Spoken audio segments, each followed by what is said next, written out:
welcome back to part 5 of Gundamseed Revisited 25 years later, with episodes 21 through 25 as we finish up Volume 1 and get ready to go to Volume 2. The episode begins with Walt Felt getting new supplies to his dismay, no Bakus, which are perfect for desert combat, and he gets Diarca and Yarzak to assist him, which he does not like. He really doesn't like Rala Crusette, so having members of the Crusette team assist him just does not sit well with him. In addition to no new Bakus, he's not too happy. He does, in his battle plan, ultimately order them to stay on his ship, carrier, whatever this thing is, and he pretty much tells them, you guys aren't used to combat in gravity, let alone combat on the sand. You're useless to me in anything but fire support. Just stay out of my way. We have the rebels escorting the Archangel. Kigali is ultimately gifted this stone by the mother of her friend that got killed, and they get ambushed by the Crusette, by Walt Felt, who does have an awesome new mobile armor, the Lego. It's everything the Baku is, but better, and it's got a tiger paint scheme, as well as he has a tiger combat suit, so going with the whole desert motif theme, the Lego, like I said, it's awesome. Better version of the Baku. Only this one requires 2 pilots, so Aisha's in there with him. They ambush the Archangel, and this plan is working really well, and it's looking bad for the Archangel. There's a point where Commander Ramius refuses to fire the main cannons because of collateral damage, much to Badgerone's objection. Eventually, Kigali winds up boarding the Archangel, which another thing I like is that the Zaft refer to the Archangel as the Legged ship, and when you look at the front parts, I can see that as a nickname. It makes more sense than Zeon calling White Base the Trojan Horse, but anyway, there's a loaded Grasper ready because Mula Flaga, who also had another nice scene in the mess hall or the galley with Kira, discussing fighting enemies and how you could actually like your enemy and how it makes it harder.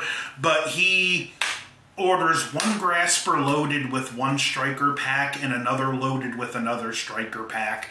The mechanics don't get it, and he just spells it out simply. It's faster for me to switch Graspers than it is for you to load another striker pack. So Kigali gets the second Grasper with the striker pack and is able to help.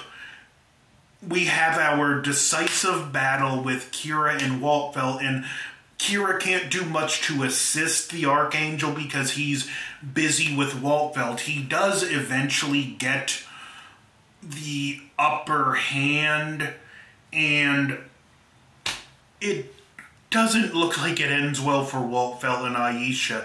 In fact, they embrace as the Lego bursts into flames.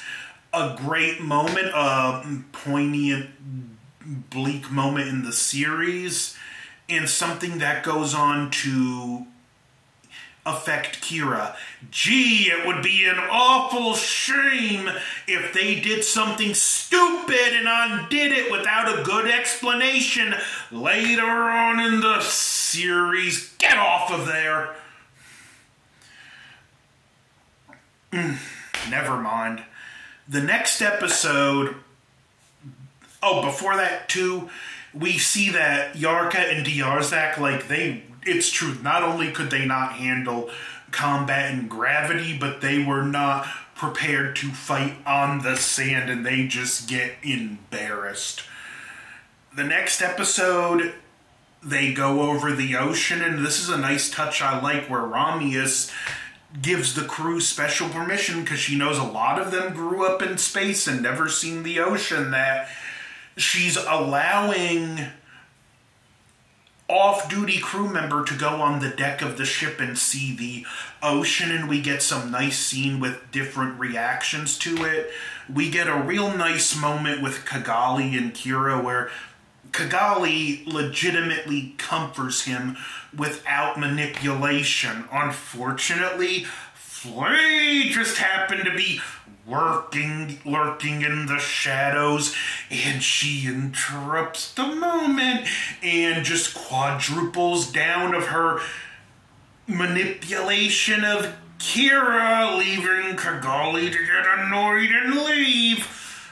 I hate her. They get attacked by some amphibious mobile suits. Kira takes a rocket launcher they have now, and he actually jumps in the water, even though the strike isn't made to fight in water because he can't hit the enemy. Between the rocket launcher and the daggers on the strike, he managed to defeat them, which another nice touch I forgot, when he defeats Waltfeld, the strike pack runs out of power, and it's a desperation move where he just equips the daggers and uses them. 2 really good episodes. The next episode is also really good. Kigali could not participate in this battle because the Grasper was still damaged. But this episode, among other things, Rala Crusette puts Athrun in charge of the other Gundam pilots. And we see Yarzak, who's even more desperate for revenge, is becoming more and more unlikable, just more bitter and hostile. Diarca's kind of on his side, but he's not taking part in the hostility. And Nico, who had a nice moment with his parents earlier, is kind of staying out of it, but with Athrun, Nico's a good guy. It'd be a shame if something happened to him.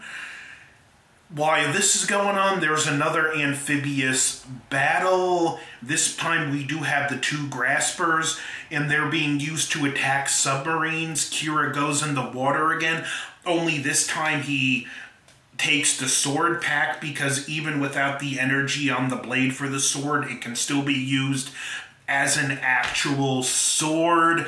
The Archangel has this really awesome moment where it has to barrel roll to fire on enemy amphibious mobile suits. And while Athrun is getting transported, the Grasper with a damaged navigation system piloted by Kigali comes by. They ditch the strike and Kigali crashes on the island.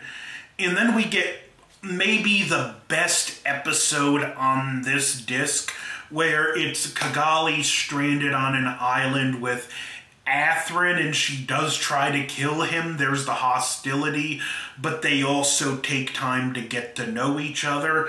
Kira is pushing himself hard to find Kigali because, it's not a romantic thing between them, but he does care for her a great deal because, unlike Flay, this is someone showing him just legitimate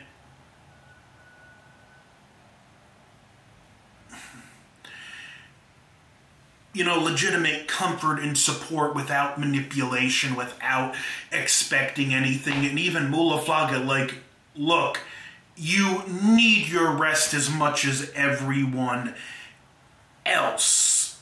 And there's even a nice scene with him earlier in a previous episode with him and Kigali talking, and he said it basically tells her it's not as easy as you would think for coordinators. We may be born with more potential, but we still have to put in effort. Again, a nice moment. It's the first time we've really seen him open up to someone like this, with the exception of maybe Lacus to a degree. And the episode ends with Athrun's distress signal being found.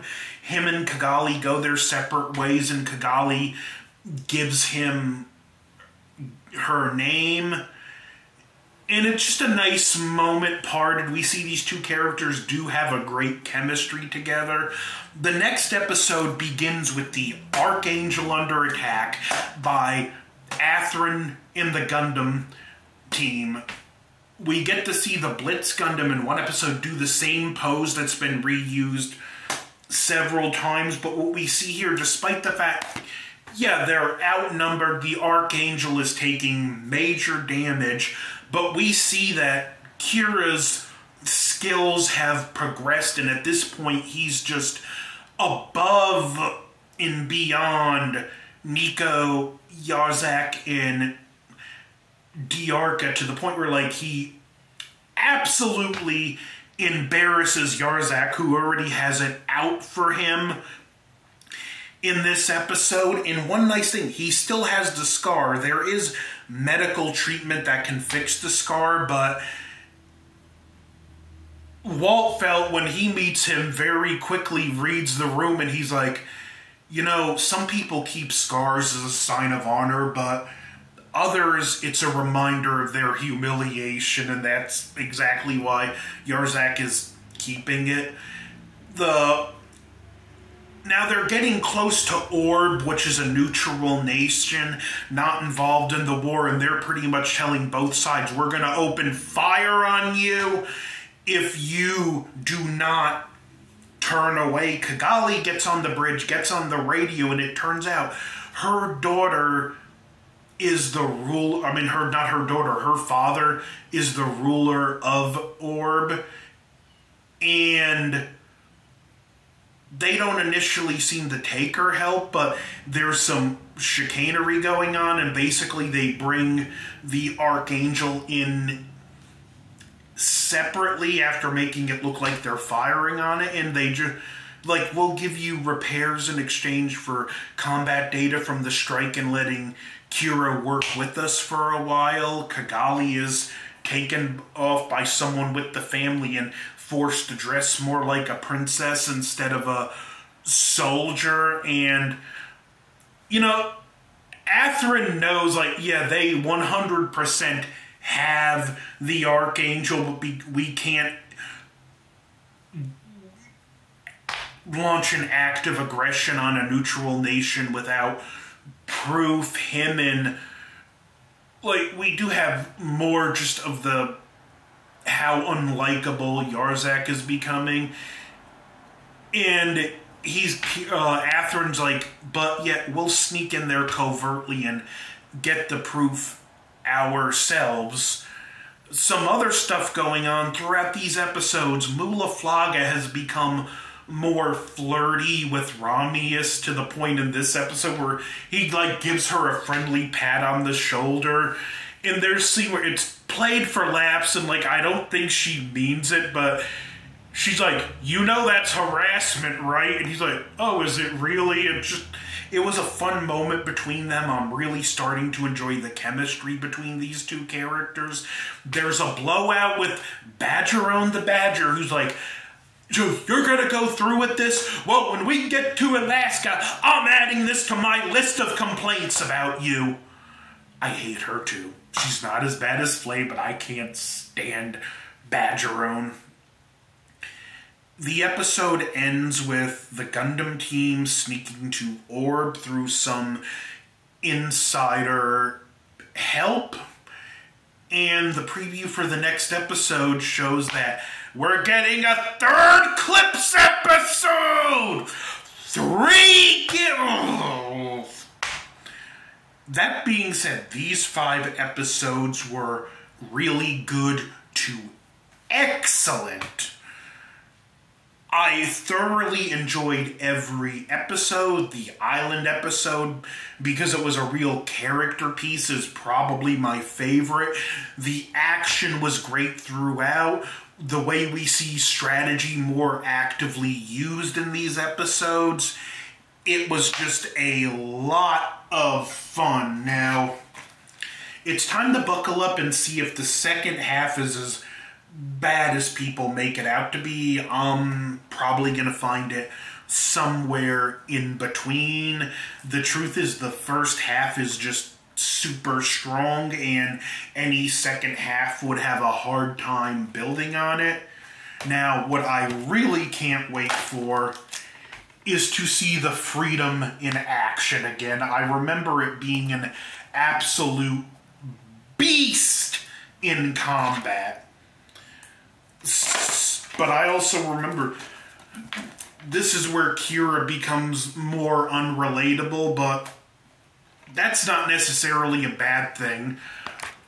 By the end of Dune, Paul Atreides is completely unrelatable, but it's still a great story. I have no illusion it will be handled as well as Paul, but halfway through Gundamseed Revisited 20 years later, and this has been a blast just being able to critique my thoughts on camera after watching the episodes. Gundamseed 20 years Revisited 20 years later will continue. Like, share, comment, subscribe, over and out.